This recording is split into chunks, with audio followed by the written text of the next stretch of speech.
As we strive to make more and better disciples for the fame of God's name and the joy of all people, we must acknowledge the inescapable reality that our hearts are already making much of something, trying to find ultimate joy and meaning in something, already making something else famous.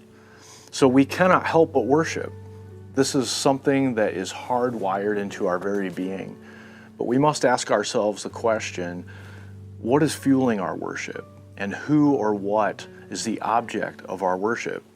Only gospel-centered, God-glorifying worship will fulfill and satisfy the purpose for which we were created. God created us so that we could worship Him and find joy in Him forever. God calls us His people that He formed to declare His praise in Isaiah 43:21. 1 Peter 2:9, He also refers to us as a chosen race, a royal priesthood, a holy nation, a people for His own possession, that we may proclaim the excellencies of Him who called us out of darkness into His marvelous light. Gospel-centered worship accomplishes so much in the heart of a Christian, but I want to just focus on two things today. One, it tears down idols. Gospel-centered worship absolutely destroys idols. John Calvin once called the human heart a perpetual idol factory. As Romans 1:23 puts it, we worship creation rather than the Creator. Another way to say this is that our hearts are prone to wander from God and look for identity, security, purpose, and hope in other things. Things which in and of themselves are good things, like work, hobbies, family, relationships, friends, achievement, influence, and even things like money and sex. They're all good in and of themselves in a God-honoring way. But when we make them ultimate things, everything gets out of order. And we've all experienced the disappointment of when these things let us down. But gospel-centered worship is an unbelievably beautiful gift from God.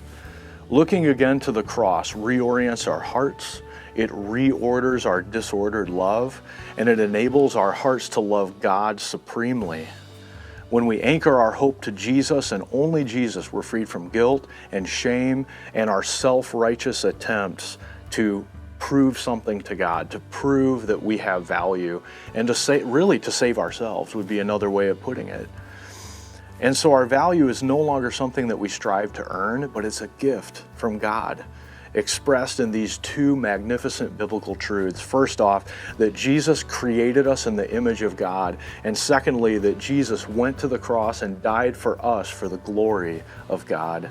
So as His children, we're free from the grip that these idols have on our hearts. Work can be worship rather than where we find our identity.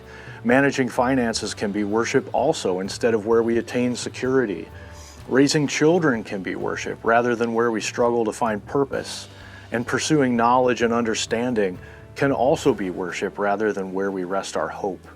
And so the gospel frees our hearts to worship God in all of life, so that no matter what we do, whether we eat or drink or whatever we do, it's all for the glory of God.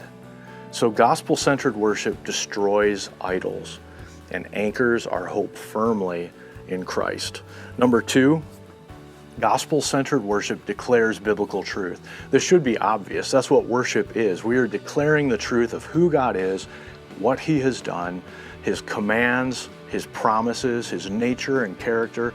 We declare these truths back to Him and to one another because we are so prone to forget.